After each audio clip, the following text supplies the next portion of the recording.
Ladies and gentleman, 400 ಕೋಟಿ ದರೋಡೆ ವಿಚಾರಕ್ಕೆ ಸಂಬಂಧಪಟ್ಟ ಹಾಗೆ ಬಿಗ್ ಟ್ವಿಸ್ಟ್ ಸಿಗ್ತಾ ಹೋಗ್ತಾ ಇದೆ. ಮಹಾರಾಷ್ಟ್ರಕ್ಕೂ ಗೋವಾಗೂ ಏನು ಸಂಬಂಧ? ಈ ಕಂಟೈನರ್ ಹೋಗ್ತಾ ಇದ್ದಾದ್ರೂ ಎಲ್ಲಿಗೆ? ಈ ಕಂಟೈನರ್ ಇದ್ದಂತ ನೋಟುಗಳು ಯಾವ್ಯಾವು? ಹೊಸ ನೋಟ್ಗಳ ಅಥವಾ ಹಳೆ ನೋಟ್ಗಳ ಅಥವಾ ಹೊಸ ಕರೆನ್ಸಿನ ಇದು ಅಥವಾ ರಿಸರ್ವ್ ಬ್ಯಾಂಕ್ ಸಂಬಂಧಪಟ್ಟಿದ್ದ? ಯಾವುದು 400 ಕೋಟಿ ಹಣ?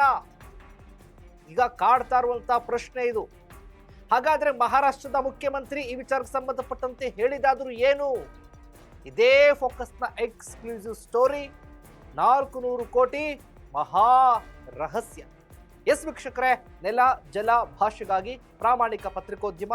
ನೀವು ನೋಡ್ತಾ ಇದ್ದೀರಾ ಫೋಕಸ್ ಟಿವಿ. ನಾನು ಶಿವು ರಾನರಾಪುರ.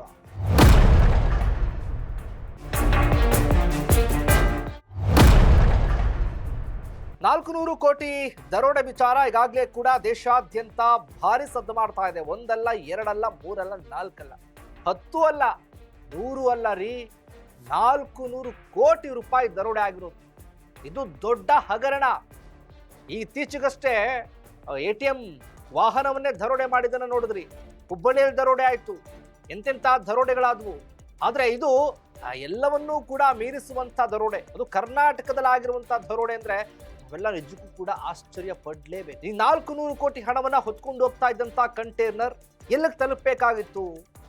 ಅದರಲ್ಲಿ ಇದ್ದಂತ ಹಣ ಯಾರ್ದು? ಅದರಲ್ಲಿ ಇದ್ದಂತ ಹಣ ಯಾವುದು?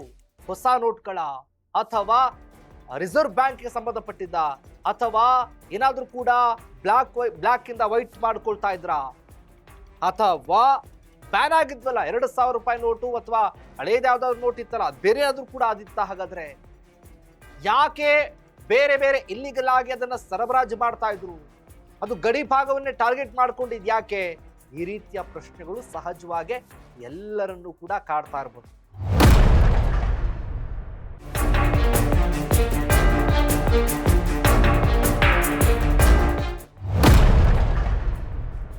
ಈ 400 ಕೋಟಿ ದರೋಡೆ ವಿಚಾರಕ್ಕೆ ಸಂಬಂಧಪಟ್ಟ ಹಾಗೆ ಮಹಾರಾಷ್ಟ್ರದ ಮುಖ್ಯಮಂತ್ರಿ ಹೇಳಿಕೆಯನ್ನ ಕೊಟ್ಟಿದ್ದಾರೆ. ಇಷ್ಟು ದಿನಗಳ ಕಾಲ ಸುಮ್ಮನಿದ್ದಂಥವ್ರು ಈಗ ಏಕಾಏಕಿ ಬಂದು ಪ್ರೆಸ್ ಮೀಟ್ ಮಾಡೋದಕ್ಕೆ ಕಾರಣ ಆದ್ರೂ ಏನು? ಯಾರಿಗೆ ಸೇರ್ಬೇಕಾಗಿದ್ದು? ಯಾರ ಸ್ವತ್ತಿದು?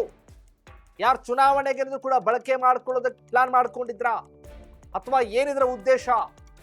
ಈ ರೀತಿಯ ಪ್ರಶ್ನೆಗಳು ಕೂಡ ಉಂಟಾಗ್ತಾ ಇರೋದು. ಮಹಾರಾಷ್ಟ್ರದ ಮುಖ್ಯಮಂತ್ರಿ ಈ 400 ಕೋಟಿ ದರೋಡೆ ವಿಚಾರಕ್ಕೆ ಸಂಬಂಧಪಟ್ಟಂತೆ ಪತ್ರಿಕಾಗೋಷ್ಠಿ ಮಾಡಿ ಹೇಳ್ತಾರೆ ಅಂದ್ರೆ ಏನಿರಬಹುದು ಇದರ ಮರ್ಮ? ಒಂದು ಕಂಟೈನರ್ ಈ ಗಡಿ ಭಾಗದಲ್ಲಿ ಯಾಕೆ ಹೋಗುವಂತ ಲೆಕ್ಕಾಚಾರ ಪ್ಲಾನ್ ಮಾಡ್ಕೊಂಡಿದ್ರು? ಚೆಕ್ ಪೋಸ್ಟ್ ಮೂಲಕ ಯಾಕೆ ಹೋಗ್ಲಿಲ್ಲ ಅದು?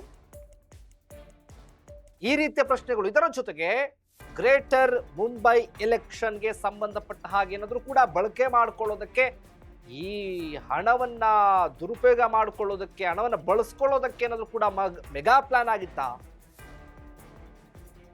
ಒಂದಲ್ಲ, ಎರಡಲ್ಲ, 400 ಕೋಟಿ. ಬಬ್ಬಬ್ಬಬ್ಬ, ನೆನೆಸ್ಕೊಂಡ್ರೆ ಒಮ್ಮೆ ನಮಗೆ ಗಾಬರಿ ಆಗುತ್ತೆ. ಅಷ್ಟು ಹಣ ಯಾರದ್ದು, ಯಾತಕ್ಕಾಗಿ ಅನ್ನುವಂತ ಪ್ರಶ್ನೆ. ಇದರ ಜೊತೆಗೆ ಈ ಅಕ್ಟೋಬರ್ನಲ್ಲಿ ನಡೆದಿರುವಂತಹ ದರೋಡೆ ಅನ್ನುವಂತ ಲೆಕ್ಕಾಚಾರ, ಒಂದಷ್ಟು ವಿಚಾರಗಳು ಗೊತ್ತಾಗ್ತಾ ಇದೆ. ಆದ್ರೆ ಇಲ್ಲಿವರೆಗೂ ಅಕ್ಟೋಬರ್, ನವೆಂಬರ್, ಡಿಸೆಂಬರ್, ಜನವರಿವರೆಗೂ ಯಾಕೆ ಒಂದು ಕಂಪ್ಲೇಂಟ್ ಆಗಿಲ್ಲ? ಯಾಕೆ ಇದ್ರ ಬಗ್ಗೆ ಒಂದು ಚೂರು ಕೂಡ ನ್ಯೂಸ್ ಹೊರಗೆ ಬಂದಿಲ್ಲ? ಯಾವುದೋ ಖಾಸಗಿ ವ್ಯಕ್ತಿ ಈ ವಿಚಾರವನ್ನ ಪಬ್ಲಿಷ್ ಮಾಡ್ತಾನೆ ಅಂತ ಅಂದ್ರೆ ಇಲ್ಲಿ ಗೋವಾ ಹಾಗೆ ಮಹಾರಾಷ್ಟ್ರ ಇದಕ್ಕೆ ಸಂಬಂಧಪಟ್ಟ ಹಾಗೆ ಏನಾದ್ರೂ ಕೂಡ ಒಳ ಒಪ್ಪಂದ ಮಾಡ್ಕೊಂಡಿದ್ರಾ?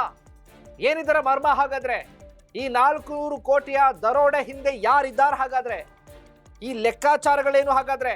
ಮಹಾರಾಷ್ಟ್ರ ಹಾಗೆ ಗೋವಾ ಎರಡೂ ರಾಜ್ಯದವರು ಈ ವಿಚಾರಕ್ಕೆ ಸಂಬಂಧಪಟ್ಟ ಹಾಗೆ ಏನು ಉತ್ತರ ಕೊಡ್ತಾರೆ ಹಾಗಾದ್ರೆ? ಏನಾಗಬಹುದು ಹಾಗಾದ್ರೆ? ಮಹಾ ರಹಸ್ಯ ಹಿಂದಿರುವಂತವ್ರು ಯಾರು? ಮಹಾ ರಹಸ್ಯದ ಕಾರಣಕರ್ತರು ಯಾರು?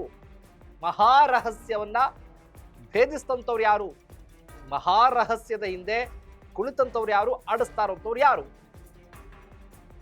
ಇದು ಎಲ್ರಿಗೂ ಕೂಡ ಕಾಡ್ತಾ ಇರುವಂತ ಪ್ರಶ್ನೆ. ತನಿಖೆಯ ನಂತರವಷ್ಟೇ ಇದಕ್ಕೆಲ್ಲ ಕೂಡ ಉತ್ತರ ಸಿಗಬೇಕಾಗಿದೆ. ಇದಾಗಿತ್ತು ಫೋಕಸ್ನ ಸ್ಪೆಷಲ್ ರಿಪೋರ್ಟ್.